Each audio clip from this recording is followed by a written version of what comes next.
Can you walk us through the Uday Qusay mission and how that went down? Well, I wasn't there that day. I just carried the bodies off the plane later. Oh, no shit. But like, yeah, only because like we had all just got back, and like the other troop had like morning duty, and they like got the call like, and it was like, you guys got morning duty, like you want to fly with us? I'm like, I need some sleep, and no, you know what I mean? And like, I had to do my daytime job, which is fucking running around alone, you know? Sure. And then a fucking few hours later, like I had to carry the bodies off the plane and guard them. Man. Uday and Qusay's bodies. I remember hearing that that they had some pretty interesting shit with them, like pallets of Blue Label and fucking Viagra and pallets of cash and like just total Playboy shit. Is that not accurate? No, not really. They didn't have that much in that house. There was some like, they did try to like make on maps like where they were gonna attack Americans. Oh, really? And then like when the guys started shooting at the house, they set all their intel on fire, right? And they dropped it in a washing machine and they closed the lid. And it did, and none of it burned. Fucking genius. Yeah, that's pretty funny. Yeah. All right, so you did a number of deployments in Iraq. As the time progressed, did you guys find, I mean, because if you got out in 11, do you remember the last year that you deployed to Iraq? Yeah, fucking 10. Just 10? I retired spring of 11, so I didn't deploy 11 at all. Okay. So, like, from the time you started until your last deployment there, it seems like there's a pretty significant progression of downturn in activity operationally. Did you guys still stay super busy that whole time?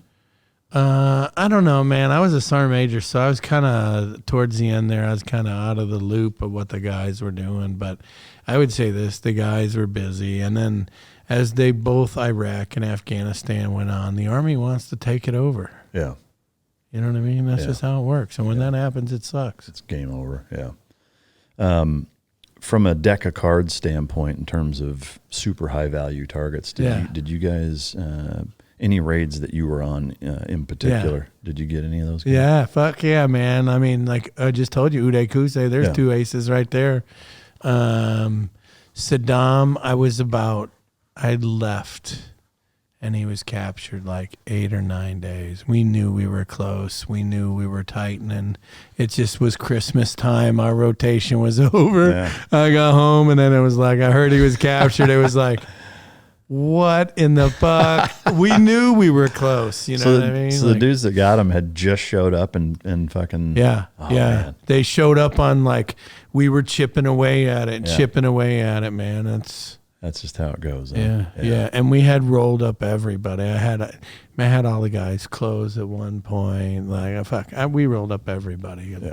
Anybody who, and I'll tell you an interesting Saddam fact is his butlers, his tailor, all the people that touched him or touched his food were all Christians.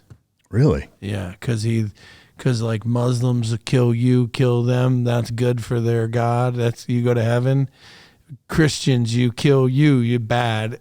So Christians less likely. So he trusted them Saddam's more and this is why there was Christians in Iraq, which is probably more than there is now because ISIS didn't like them too much. Yeah. But Saddam used to allow all the Christians. Yeah. Because they were his inner circle. Wow. Shit, I didn't know that. That's fascinating. I had to turn a bunch of them as sources, and at first I thought, what do I got in common? How do I talk to these guys? They're fucking Christians. Like you talk to them about Jesus. You know? Did you find that they were fairly easy to turn in that regard, and you could get them to talk? Yeah, I mean, because think about this: they're Christians. Yeah, so they're not born to hate you. Yeah, they're born to like be nice to people. You know what I mean? Yeah. Wow. Mission-wise within Iraq, I know you said you hit a lot of the deck of cards, high-value targets. Were there any missions that were way outside the scope of what you would consider a typical, which I know is kind of a oxymoron, a typical special operations mission, but I mean an assault, a raid? I mean, did you guys do anything that was just like way the fuck outside the bounds that stands out? all the time. Yeah. Is there? All the time. And I tell you this, during the Saddam days when no one knew what the fuck was going on, like that was fucking daily. Yeah. Is there? Can you All give the time. us some examples of? Man, I mean, all kinds of shit. We fucking, one of the guys, I don't know, we walked up to the house. It's one of the high deck of cards. I don't remember which one it was, but it's like, I can't tell you how many like kings and fucking aces and, you know, I think my squadron had like, but anyway, we walk up on the house and there's like literally I'm coming from one side, my team, and another guy's coming from the other side. And there's a guy sitting there with his AK, just like sitting next to him as security. And like, really, we just walked up, snatched it from him, fucking went in the house. Another guy, we shotgun breached the house, one shotgun round, boom, door comes open. And like, we were like, we just kind of took this dude's family hostage till he turned himself in. And it took like 36 hours. Wow. Like, I'm going to tell you, the fucking shit we did to capture Saddam was straight up, someone needs to write a book about it. Yeah. Like fucking mob style. Fucking crazy shit. Yeah. Crazy shit. Did you guys ever come across some crazy shit inside the house that was abnormal, like any weird shit? No one really opposed us in the house. You'd be crazy to do that. It's over so fucking quick. Not really, but like crazy shit is like they pull up all the tile and there's 155 rounds under the floor waiting on you. Shit. Wow. Yeah, that shit happens from time to time. But I would say, look, here's the way I see it. And I used to tell my guys this all the time. If we're going to fire one time to date, we need to be ready to kill this whole fucking village, everybody in it, everybody here, so we walk away.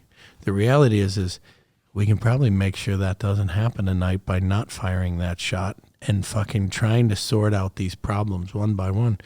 You know, and then I would say the war was irregular till Zarqawi because that's the first military, you know, guy that we had to militarily go after.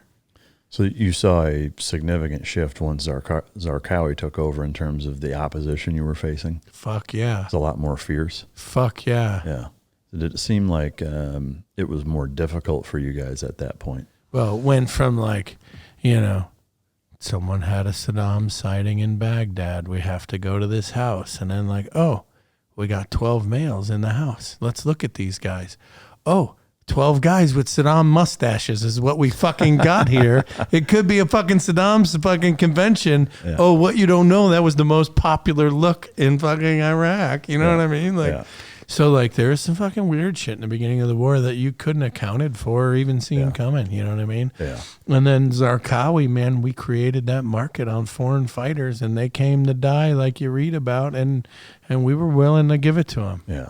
Were you guys doing a lot of the sensitive site exploitation post target, or did other people? All of it. We do our own shit. And were there certain pieces of information that you came across that were exceptionally alarming, like anything that stood out as being abnormal? Man, like I raided a fucking place in Afghanistan and they had like London, Paris phone numbers in their fucking shitty phone that I didn't want to touch. You know what I mean? Like, yeah, fucking all the time. Like, you know, fucking George Bush propaganda looking like the devil or, there was always like, what the fuck? You know what I mean? Kind of shit. Always.